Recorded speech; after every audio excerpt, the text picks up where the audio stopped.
So guys, this video is about risk to reward. So recently I received a comment on one of my Facebook posts to one of the Facebook groups that I'm a part of. And the guy said in the comment, and I'm paraphrasing his quote because I don't have the comment up right now, but he said something to the effect that I cherry picked my examples, and then after cherry picking the examples, I only show a 1-to-1 risk to reward ratio, as if something was wrong or something was there was a negative undertone about only taking a 1-to-1 risk to reward, which I personally think is ridiculous. But instead of replying back to the comment, because I don't reply back to ignorance like that, but it did make me think. Okay, I know I don't cherry pick the examples and the trades that I show while making these videos, so that is not something that I would even address. I heard a wise comment by someone, and what they said was, truth does not have to be validated by someone else's ignorance. So the part about me cherry picking the examples that I show, I know I don't do it, so I won't even try to prove that person wrong, right? But the comment about a 1-to-1 risk to reward ratio made me think, and it gave me an idea for this video in terms of why do I take a 1-to-1 risk to reward ratio? And to me, guys, it's really simple. You see, unlike a lot of traders, I've actually spent thousands of hours looking at trading charts. And one thing I came to realize is that you can hit a 1-to-1 risk to reward ratio a lot quicker and a lot more often than you can hit a 2-to-1 or 3-to-1, which is usually common practice in the Forex market, hitting a 2-to-1 or 3-to-1 risk to reward. Okay, so I know that you can hit a 1-to-1 a lot more frequent than you can hit a 2-to-1. That's one reason why I trade a 1-to-1 risk to reward. The second reason that I trade a 1-to-1 is also really simple. There's not a bank in the world that's going to give you 100% of your investment. If you put $1,000 in Bank of America or Chase or TD Bank or SunTrust, whichever bank it is, at the end of the year, they're not going to give you back 100% of your investment into their bank. And they're going to use your money that you put into that bank to make money for their institution. And they're not going to, if you put $1,000 in, they're not going to give you $2,000 back, or they're not going to give you $1,000 back on top of the $1,000 that you invested in their bank, because that's what you're doing when you put money in a savings account into their bank or invest money in their CDs. They're using that money to make other investments and more money for themselves, and they're not going to give you 100% of your investment once you make that investment. But with trading, if I risk $1,000 or if I risk 2%, and my trade is successful, I can turn around and make that 2% right back, or I can make that $1,000 back if we're talking in terms of real numbers. So that's the second reason I trade a 1-to-1. The third reason I trade a 1-to-1 risk to reward is because I win my trades. It is true, if you trade a 2-to-1, a 2-to-1 risk to reward ratio, in order for you to be profitable as a trader, you only have to win 50% of your trades. You will be profitable. But if you trade a 1-to-1 and you have a system such as mine that wins 75 to 85% of the time, I don't worry about 50%, 2-to-1 being profitable. I'll trade my 1-to-1. I leave the 50% for the traders that don't win, or the traders that only win half of their trades.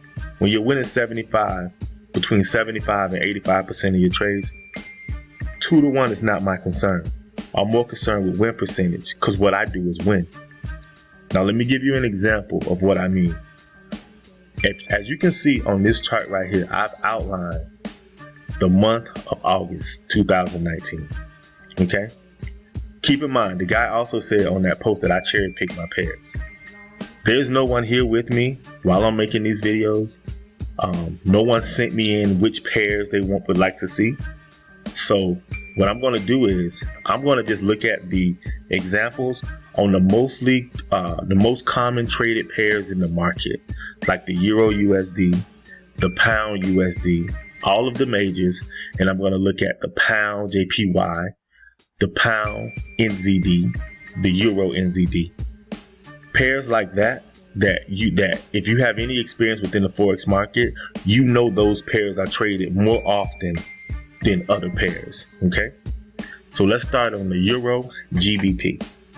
Now, based on my new level strategy, you will see the price is going up. You can also confirm this up move by looking on the weekly chart. I'm sure somewhere down here you had a weekly reversal on the chart. If you look at the weekly time frame, there's a reversal. So what you will see right here, you'll see price came all the way out in July, came all the way up, and then in August you're at a level of resistance. You're in an overbought condition on the oscillator. Okay, so you're expecting a potential reversal in this price based on this level of resistance where you're at on the oscillator. So once price these candles are showing you weakness in price. So once price slowed down and you got this close right here on this candle right here, close below, and your oscillator showed that the close was below this 70% line, this 70% level right here. Based on a new level strategy, that's my signal to go short with all of those confluences. So what I would have done at this point, and I know people like to say, yeah, hindsight is 20/20, but I am telling you right now, based on this signal right here, as you can see it, the close of this candle, look at the oscillator, these do not repaint. This is where I would have took a sell position right here. Sell position there. If I don't even go down to the 4-hour stop losses here, that, my friends, is 119 pips. Let's just call it 110 pips. Did we get to the take profit? Of course we did. This is new level. So let's just add these pips up. Calculators out. So let's see. First trade in the Euro GBP, 110 pips. Did we have any losses on the Euro GBP on the month? No, we did not. This is where the month ended. So let's go to another pair. Let's go to the Euro USD. Drag it onto the chart. My lines stay the same. All right. So what do we have on the Euro USD? Price came down, gave you a pullback in August. We're not counter trend traders. We do take them every now and then. We will take a counter trend, but let's say we're following the strategy to the T. Simply meaning however the strategy is written is what we're doing. So price pulled back, gave you a move down in the trend direction. This right here looks like is where price closed below the 70% level. Yep, right on this candle right here. Here's the close. So at 5 p.m. Eastern, there's your entry. Stop loss is at this swing high. Right here, you're looking at 82 pips. Let's call it 80 pips. Did we go 80 pips to the downside? Of course we did. This is new level. All right, so did we get any other trades in the month of August? Price is going down, gave you a reversal right here. Overbought condition slightly. Coming off this level of resistance. There we go. That's another trade. Stop loss is at 77 pips. Did we get it? Of course we did. This is new level. Let's call it 70 pips. That's 3 trades so far, guys. There's no more trades on the Euro USD in the month of August. So far, without any losses on those 2 pairs, we're up 260 pips. Let's go to the Pound USD. We're in an overall downtrend, so we're looking at sales. This is not in an overbought condition. We wouldn't have taken this trade, but we would have taken this one at the close of this candle. Stop loss is 116 pips. Let's call it 110. Did we make it? No, we didn't. Yeah, we did hit the take profit, but it looks like the trade closed the first day in September. We don't count it. Next pair. No trades for the month of August in the AUD USD. NZD USD, no trades. We would have been able to take trades in this. So let me tell you guys something. So we would have been able to take trades right here in this area for the month of August. We would have just had to take them on a much smaller time frame in order to see the pullbacks. Let me give you an example. If you go down to the 4-hour chart and you look at the same 4 weeks for August, you will see right here you have pullbacks because you know you're going short. You see pullbacks to go short. You would have had trades in there. You would have had trades. But just for this strategy, this example right here that we're using today to show that I don't cherry pick trades and why I do a 1-to-1 risk to reward, we're not going to even go down to the 4-hour and look for trades on a smaller time frame. Because if you go down to a 1 hour, I just said I wasn't going to do this, but if you go down to a 1 hour, you will see you got trades everywhere. Almost every single day you get pullbacks and setups. But let's get back to this video. This is for the naysayers. Euro JPY. No trades there. USD CAD. Going the opposite direction because this is counter to the majors. Again, just on the daily charts, no trades there because we don't get any pullbacks. But let's keep going. USD Swiss franc. Price is going down, bouncing off this level. We're coming back. Bouncing off the level is the reason you would take a counter trend trade right in this position right here. Because it's bouncing off this level, coming back to go to the upside. So if you took that trade, boom, 112 pips, let's call it 110. Did we make it? Of course we did. This is new level. US JPY. Trades everywhere. Short right here at the first day of the month you would have taken. Stop 103. Yeah, we made it. 100 pips. This is new level. Could we have taken a trade here? Of course we could have. Entry could have came right here. Right off the pullback. 122. Did we make it? Of course we do. Let's call it 120. Let's go to another common pair. GBP NZD. Bouncing off the level, we're going up. Again, we could have had trades in here all day on a smaller time frame, but we're only using the daily chart.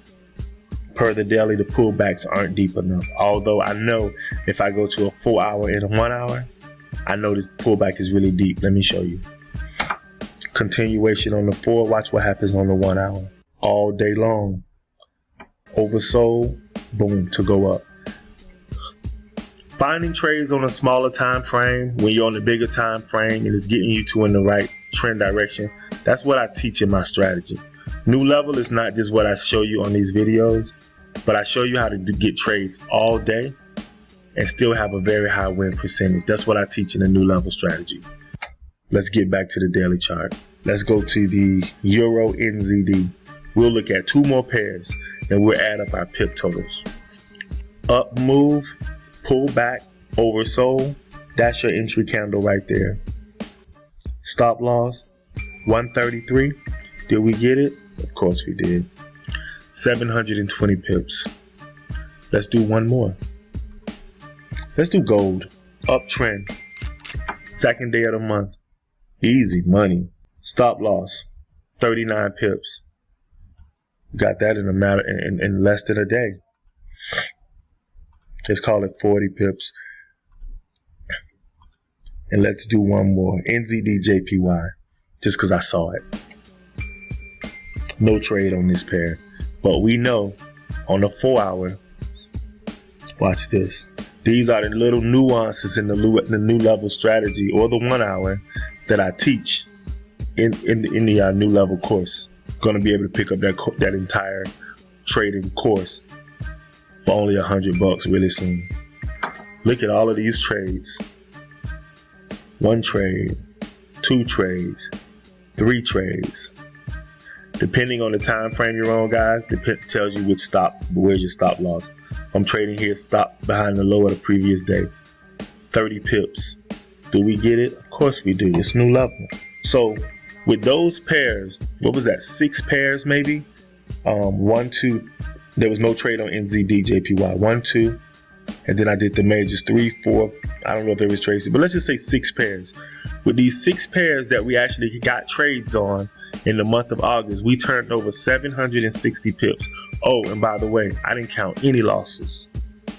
Any losses. And the way we find out, and the way we take the signals, you're going to know that it's a signal way before it happened. So I don't want anyone to say hindsight is 2020. I showed you the criteria for the signal. I showed you the closes, how you match the close of the price with the oscillator. So you're going to be able to see this stuff happen in real time. I trade the strategy all the time, guys. 760 pips. So let's say, for instance, now I'm going to give you a little bit of my personal story, because this is how I started my trading.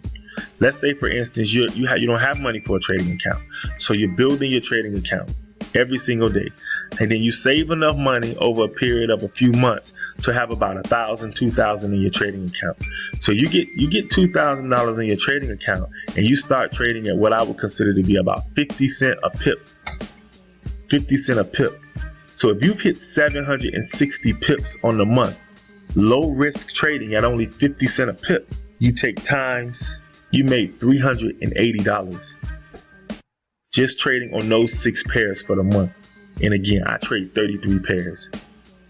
So if you got a $2,000 investment in your trading account, and you're trading and you're making $380 a month just on those 6 pairs, in 12 months of the year, you've made $4,560 back on your $2,000 investment. Please, no more comments on why I trade a 1-to-1 risk to reward strategy, unless you can show me a strategy that does better with small trading accounts that's easy to trade on a time frame. And when I say do better, I'm not talking about making money, because the money you make in trading is relative to the account size that you have. Not everyone has a $100,000 account. Not everyone has a $1,000 account. Some people start their accounts off with $100, and that's perfectly fine. You can build your way up. I always say you have to earn the right to make money, and that's learning how to trade a strategy, understand the strategy, and be able to teach the strategy to someone else. So we don't say because you make the most money, your strategy is any better than the other. I don't think my strategy is better than anyone else's strategy, but this strategy works. It's easy, it's teachable, and people can learn it and be successful. And you can trade this with a very small trading account. That's how I got started. So please, no more comments about why I trade a 1-to-1. Show me why you lose so much. And maybe you should start trading a new level. I'm out.